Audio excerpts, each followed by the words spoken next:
Dumela mahulu, the nyametician is here. Mudezi Zimbabwe wanakwanda vanoshamishika kuti why murume uyu anoitwa Nelson Chamisa achifarirwa kana kuti achidiwa nevanhu kudaro. Asi nhasi ndaona mamwe mashoko yaanyora yandinoti iyo sad reality yezvinhu zviri kuitika muZimbabwe. Akanyora paTwitter pake akati pensioners retiring unto poverty.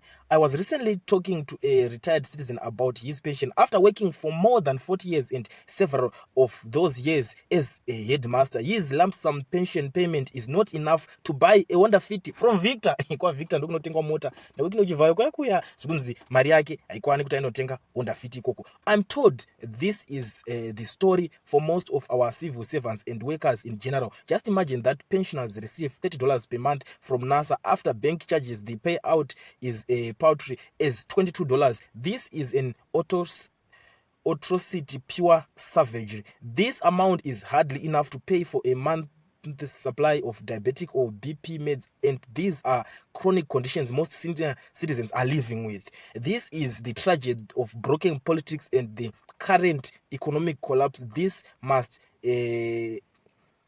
we must and will fix urgently. Pensioners must not be paupers. Our workers must have their dignity.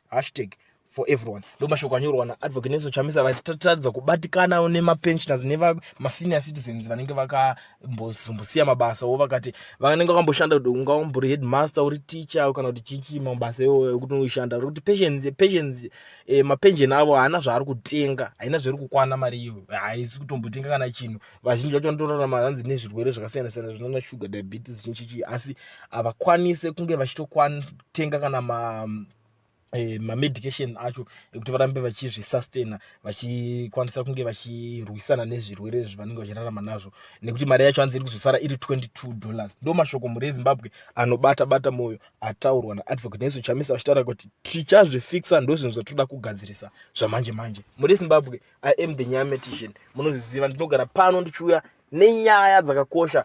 Ende muri Zimbabwe kana uchinge usati wandiziva, gara wasubscribe nekuti ndinoramba ndichiuya nenyaya dzakadai soidzi every day and every hour.